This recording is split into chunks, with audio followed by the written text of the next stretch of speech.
Hola jóvenes, buenos días, espero que se encuentren muy bien en casa y también espero y confío en que estén siguiendo las recomendaciones de la contingencia. Esta corresponde a nuestra primera clase online. He preparado esta diapositiva para que los temas sean fáciles de entender. El primer tema que nos corresponde es qué es lo más pequeño del mundo, el cual básicamente nos habla sobre el desarrollo del modelo atómico, desde un inicio hasta el modelo que tenemos actualmente.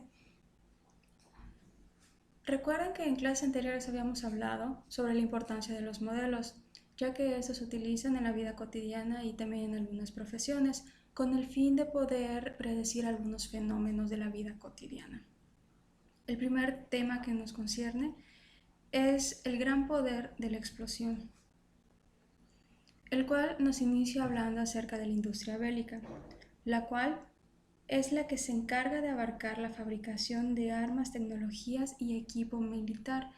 Esto generalmente es utilizado en guerras, pero alguno de esta maquinaria pasó a ser también de uso cotidiano. Un ejemplo de eso es del que vamos a hablar a continuación. El magnetrón fue inventado por Percy Spencer en el año de 1946. Este funcionaba de esta parte, recibía energía eléctrica y posteriormente lo transformaba en ondas electromagnéticas. Estas ondas permitían que todo lo que se encuentre dentro del campo sea rastreado y así poder identificar las tropas del enemigo. O sea que básicamente nos servía como un radar. Mientras Spencer estuvo haciendo las investigaciones y las pruebas del magnetrón, él en una de las pruebas se puso dentro del campo electromagnético. No se dio cuenta que en su pantalón tenía una barra de chocolate. Cuando la prueba terminó y él revisa su pantalón, se da cuenta que el chocolate estaba completamente derretido. Él asume que se debe a que esto fue acción del campo en el que él estuvo parado. Posteriormente comienza a hacer otros experimentos también con alimentos, utiliza huevos y palomitas y se da cuenta que después o alrededor de los 3 minutos estos alimentos estaban completamente cocidos. De aquí comienza a hacer experimentos para mejorar su maquinaria y aparece o crea lo que ahora conocemos como el microondas. Cabe destacar que antes no era como los que tenemos ahora, eran muchísimo más grandes y también eran muy caros. Ya luego con el paso de los años pues empieza a comercializar y pues a ser más económico para que las demás personas también puedan acceder a este tipo de dispositivos. También me gustaría que hablemos acerca de la bomba atómica, la cual fue desarrollada durante la Segunda Guerra Mundial y fue utilizado o es una arma de destrucción masiva. Esta se detonó por primera vez el 6 de agosto de 1945 hacia Hiroshima y Nagasaki. Esto pues obviamente hizo una revolución en cuestión de las guerras. Y una frase que me gustó mucho es que el mundo y las guerras no volverán a ser iguales después de la invención de la bomba atómica, pues esto trae mucha destrucción en su paso cuando utilizamos este tipo de bombas. Igual les puse aquí, en este lado, a Nagasaki y Hiroshima para que vean, están cercanas una de las otras y estas se encuentran también en Japón. Hablando un poquito de los científicos que la diseñaron, el, el jefe del proyecto, que el proyecto se llamaba Manhattan y la persona que estaba a cargo era Leo Szilard.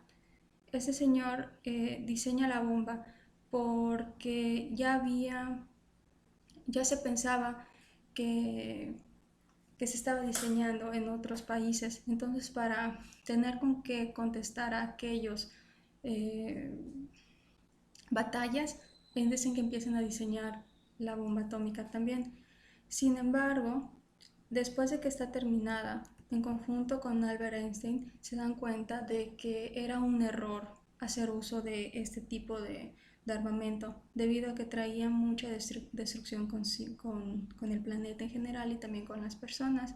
Y es por ello que mandan una carta al presidente de Estados Unidos de aquella época, que era Franklin Roosevelt, pero no le hacen caso y pues estas son lanzadas, como había comentado, en 1945 hacia Hiroshima y Nagasaki.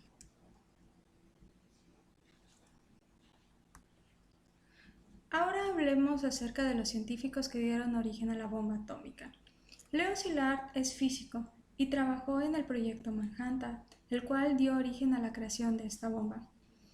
Esta es creada bajo el argumento de que el enemigo estaba desarrollando una. Leo Szilard y Einstein, una vez ya terminada, escriben una carta donde advertían el gran poder destructivo. Esta carta es dirigida a Roosevelt, el presidente de Estados Unidos, pero es ignorada y detonada en Hiroshima y Nagasaki, como ya hemos visto anteriormente.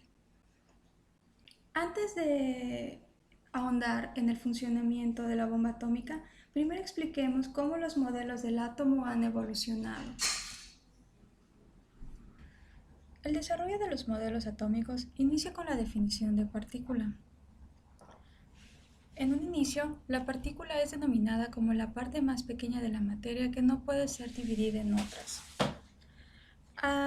El primer científico del que hablaremos es Demócrito, el cual inicia con su teoría en el año de 370 a.C.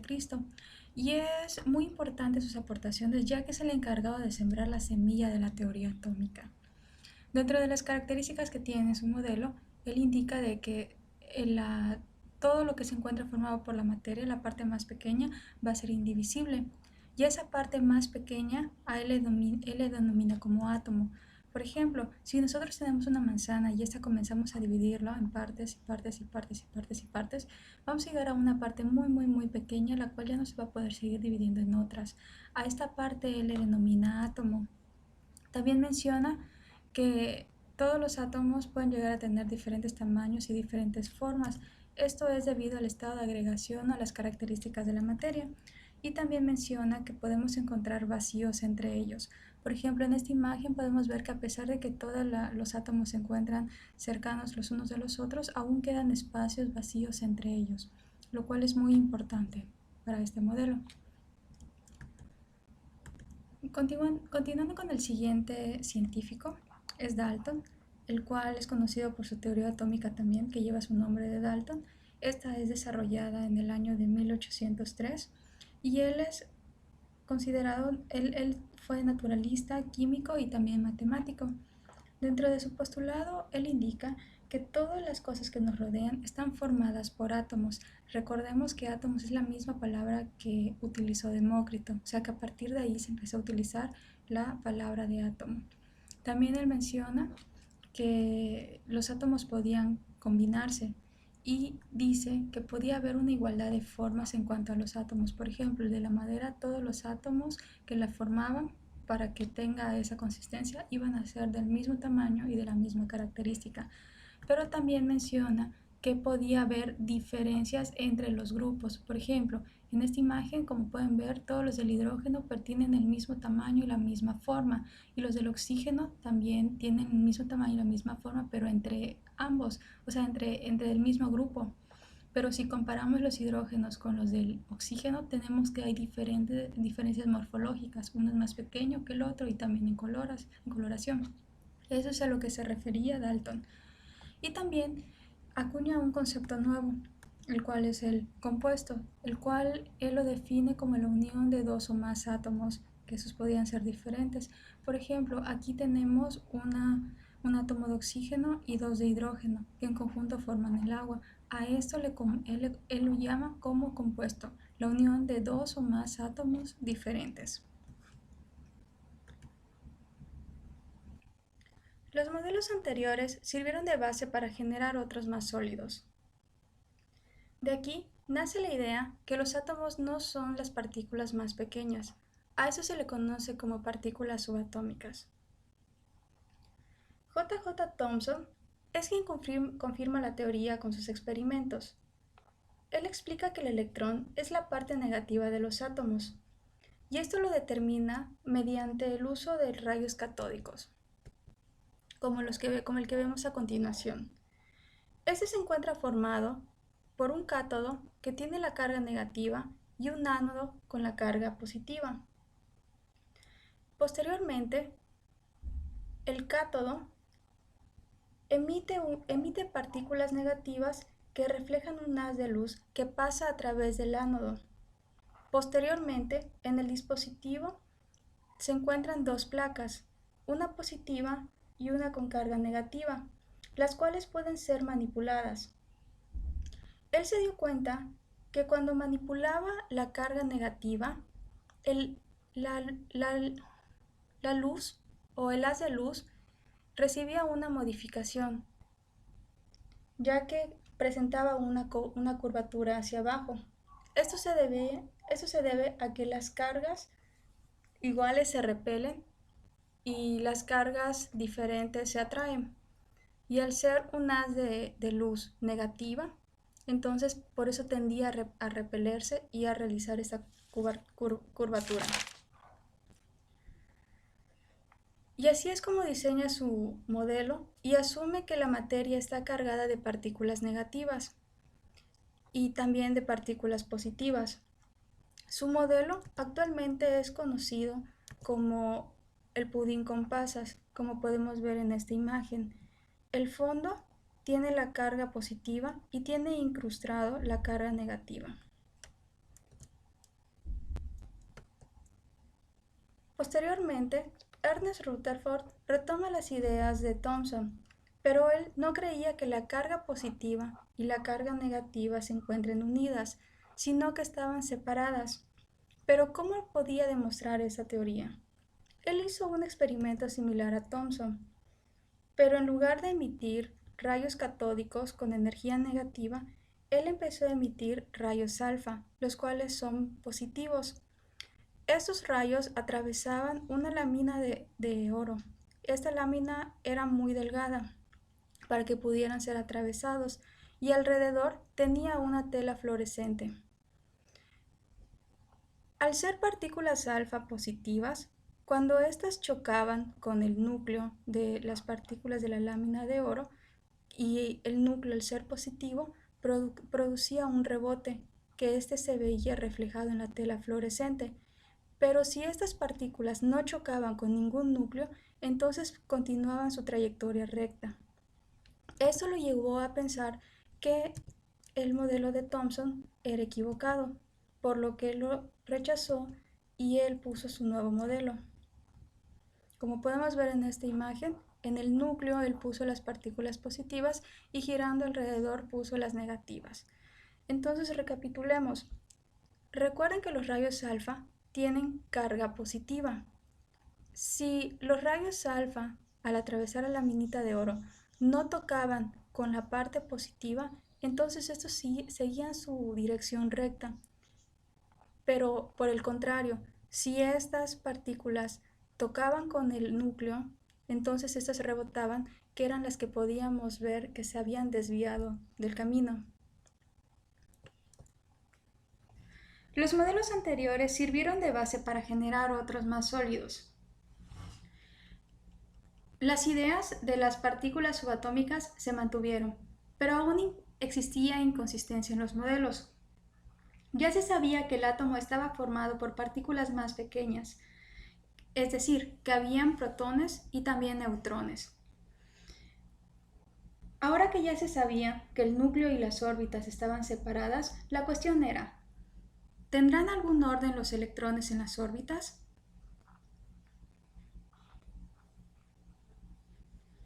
Bohr intentó dar respuesta a esto. Al ser energías positivas y negativas, la lógica de Bohr era que debían estar completamente unidos, tanto lo positivo como lo negativo, pues hay que recordar que las cargas opuestas se atraen. Sin embargo, él trató de buscarle una explicación como el sistema solar, es decir, como un sistema planetario, donde él simulaba que el Sol atraía con diferentes fuerzas a cada uno de los planetas y así evitar que se unan a su núcleo y también evitar que hayan colisiones entre ellos. Esto mismo se aplica también para su sistema que él elaboró, su modelo atómico, donde su núcleo, el protón, hacía que los electrones se acercaran a él, se encontraran unidos, pero no tan cerca, y también evitaba que esa misma fuerza existan, evitaba que con esa misma fuerza se evitaban colisiones entre los mismos electrones. También hablaba de que el átomo tenía distintas órbitas y cada una de las órbitas tenía una capacidad máxima de electrones. Por ejemplo, la primera órbita tenía capacidad para máximo de 2 electrones, la segunda de 8, la tercera de 16 y así sucesivamente. A esto lo nombró como cuantización. Nuestro siguiente científico es Schrödinger, el cual diseñó un modelo cuántico. Todo este modelo estuvo basado en puras ecuaciones matemáticas y él estudiaba únicamente el movimiento de los electrones. Al final dedujo que que los electrones no podían encontrarse en una posición fija y solo podrían estimarse o predecirse su posición. Cada uno de los circulitos que nosotros podemos observar acá que les estoy señalando se le conoce como nubes y estas nubes son los sitios, todos los puntitos que vemos en medio son las posibles posiciones en las que los electrones podían encontrarse.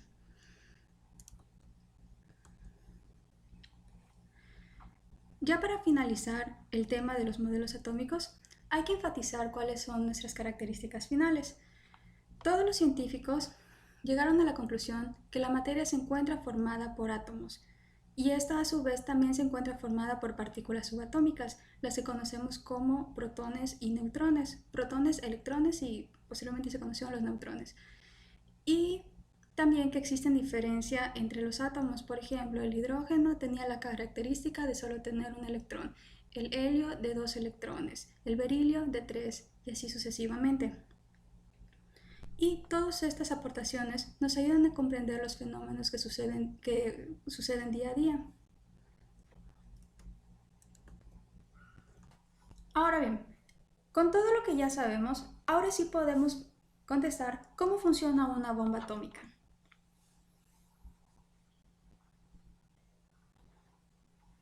El uranio es el principal componente de la bomba. Es un metal muy denso, muy reactivo y también muy maleable. Por reactivo me refiero a que puede interactuar con otros átomos liberando energía en el proceso.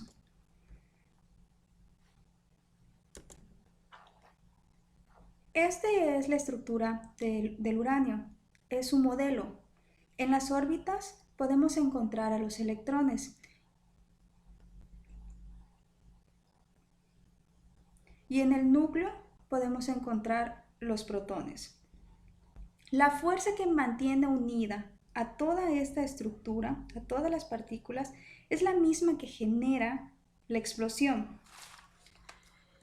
¿Cómo funciona? Se necesita un generador de neutrones, el cual va a disparar un neutrón libre contra el núcleo del uranio.